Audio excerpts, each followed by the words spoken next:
ನಿನ್ನೆ ಪ್ರೀತಿಸುವೆ ಭಾಗ 55.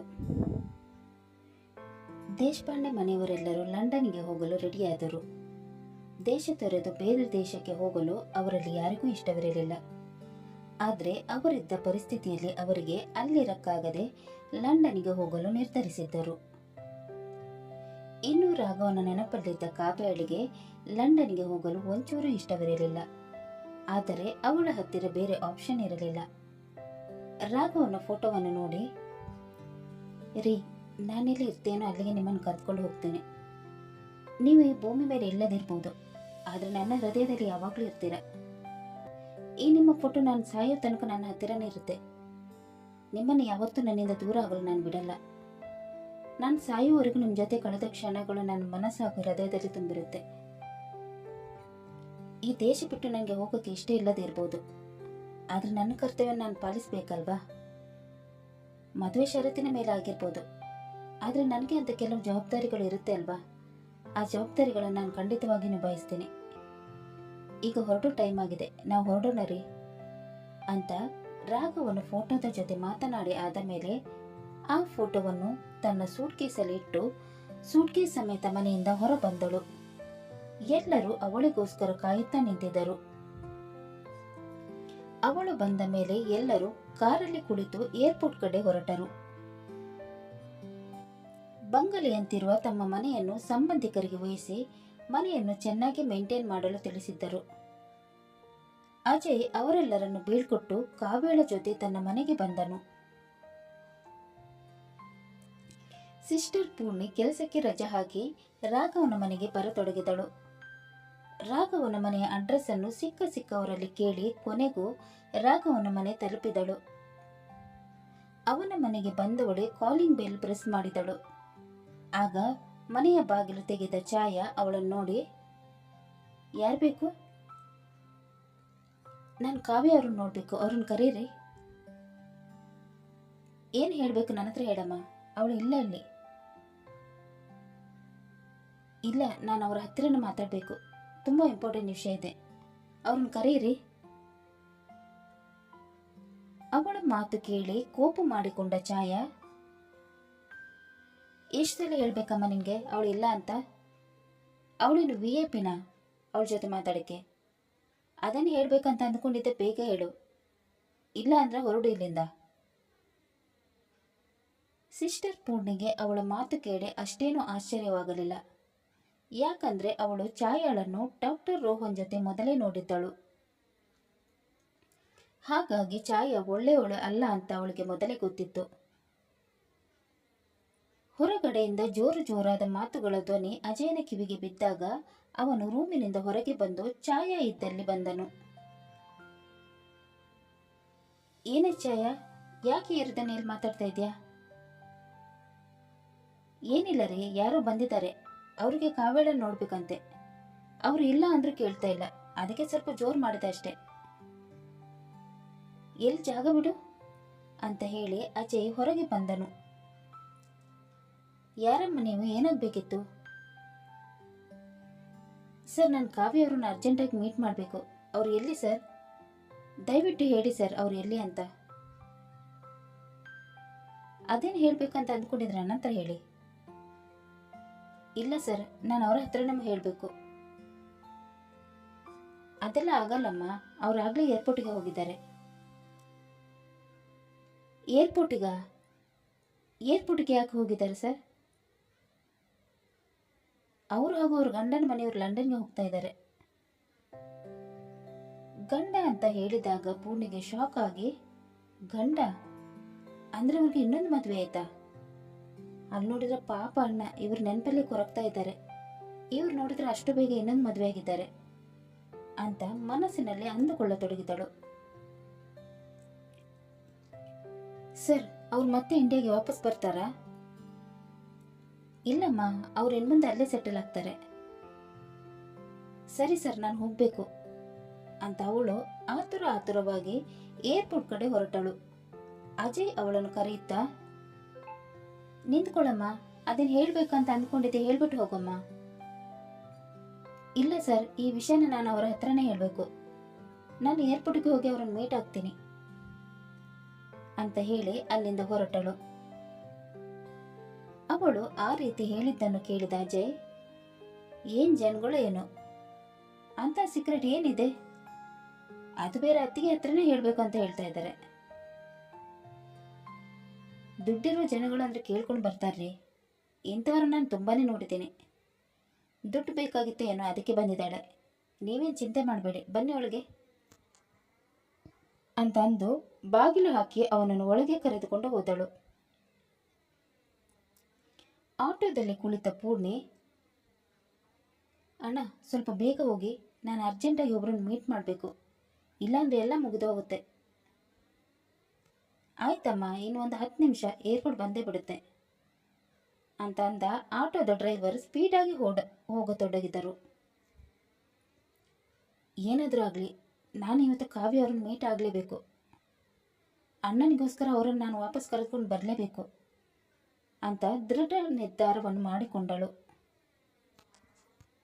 ನಾನು ಅವ್ರ ತಮ್ಮನ ಬಡ ವಿಷಯ ಹೇಳಬಹುದಿತ್ತು, ಆದರೆ ಅವರು ಒಳ್ಳೆಯವರೇ ಇಲ್ವೋ ಅಂತ ಗೊತ್ತಿಲ್ಲ ಅಲ್ವಾ.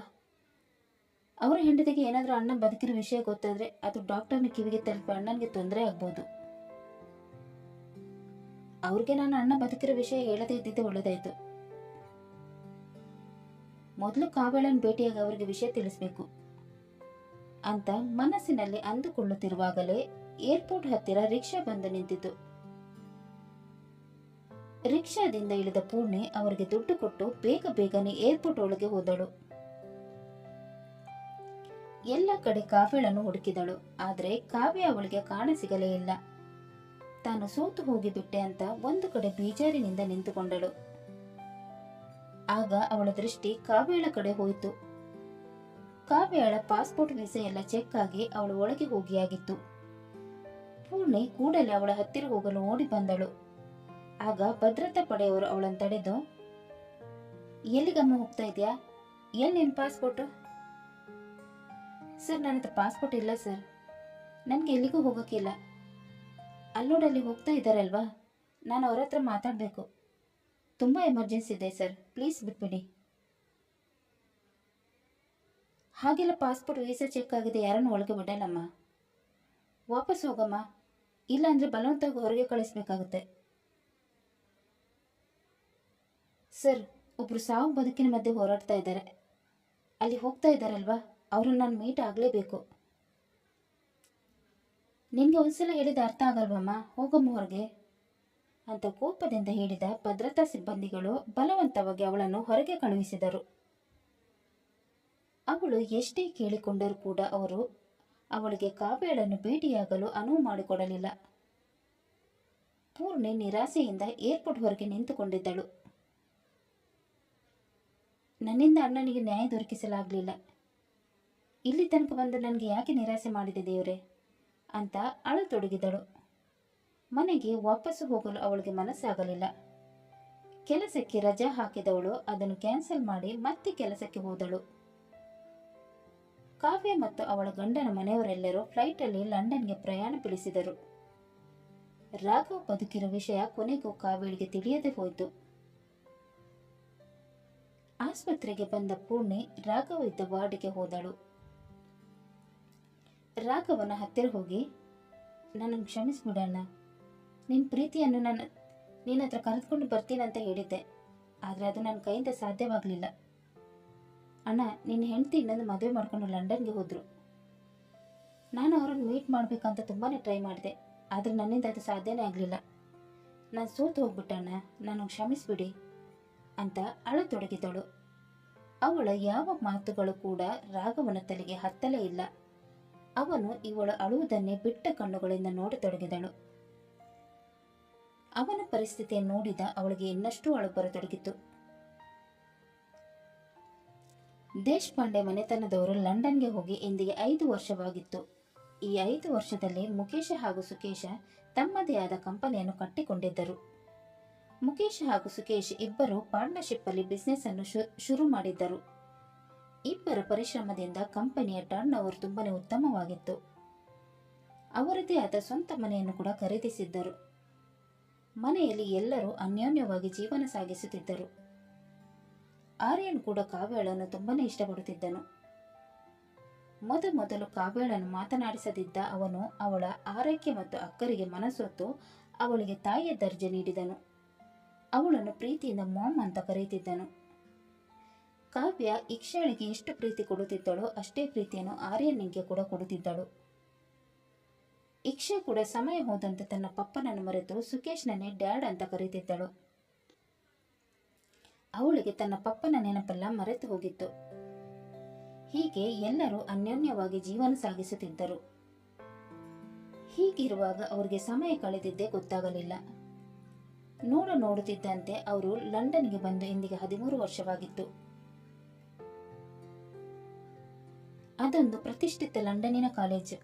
ಆ ಕಾಲೇಜಿನಲ್ಲಿ ಶ್ರೀಮಂತ ಮಕ್ಕಳನ್ನೇ ಅಡ್ಮಿಷನ್ ಮಾಡಿಕೊಳ್ಳಲಾಗುತ್ತಿತ್ತು.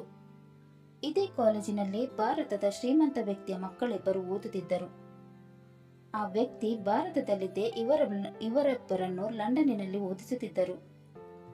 ಆ ವ್ಯಕ್ತಿಯ ದೂರದ ಸಂಬಂಧಿ ಓರ್ವರ ಮನೆಯಲ್ಲಿದ್ದು ಇವರಿಬ್ಬರು ಓದುತ್ತಿದ್ದರು. ತನ್ಮಯ್ ಮೊದಲ ವರ್ಷದ ಇಂಜಿನಿಯರಿಂಗ್ಗೆ ಸೇರಿದ್ದರೆ ಚಿನ್ಮಯ್ 3ನೇ ವರ್ಷದ ಇಂಜಿನಿಯರಿಂಗ್ ಪದವಿ ಮಾಡುತ್ತಿದ್ದನು. ತನ್ಮಯ್ ತುಂಬಾ ತರಲೆ ಮಾಡುವ ವ್ಯಕ್ತಿಯಾಗಿದ್ದನು. ಆದರೆ ಚಿನ್ಮಯ್ ಅವನಿಗೆ ತದ್ವಿರುದ್ಧ ಆಗಿದ್ದನು. ಚಿನ್ಮಯ್ ತುಂಬಾ ಡೀಸೆಂಟ್ ಆಗಿರೋ ವ್ಯಕ್ತಿಯಾಗಿದ್ದನು. ಕಾಲೇಜಿನ ಮೊದಲ ದಿನ ತನ್ಮಯ್ ತನ್ನ ಗೆಳೆಯರ ಜೊತೆ ಸೇರಿಕೊಂಡು ಎಲ್ಲರಿಗೂ ರ್ಯಾಗಿಂಗ್ ಮಾಡುತ್ತಿದ್ದನು.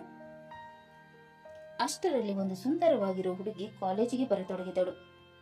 ತನ್ಮಯ್ ಅವಳ ಸೌಂದರ್ಯಕ್ಕೆ ಒಂದು ಕ್ಷಣ ಮಾರು ಹೋದನು. ಆದರೆ ಅಷ್ಟರಲ್ಲಿ ಅವನ ಈಗೂ ಅಡ್ಡ ಬಂದು ಅವಳನ್ನು ಕೂಡ ಎಲ್ಲರಂತೆ ರ್ಯಾಗ್ ಮಾಡಬೇಕು ಅಂತ ಅಂದುಕೊಂಡನು. ಅವಳು ಇವರೆಲ್ಲರನ್ನು ದಾಟಿ ಇನ್ನೇನು ಮುಂದೆ ಹೋಗಬೇಕು. ಅಷ್ಟರಲ್ಲಿ ತನ್ಮಯ್ ಅವಳ ಮುಂದೆ ಬಂದು ನಿಂತುಕೊಂಡನು. ಅವಳ ಕೆಂಪಾದ ಕೆನ್ನೆಯನ್ನು ಅವಳ ಮುಂಗುರುಳು ಮುತ್ತಿಕ್ಕುತ್ತಿತ್ತು. ಇದನ್ನು ನೋಡಿದ ತನ್ಮಯ್ ಅವಳ ತೀರಾ ಸಮೀಪ ಬಂದು ಅವಳ ಮುಂಗುರುಳನ್ನು ಸರಿಸಿ ಅವಳನ್ನೇ ನೋಡತೊಡಗಿದನು. ಕತೆ ಮುಂದುವರಿಯುವುದು.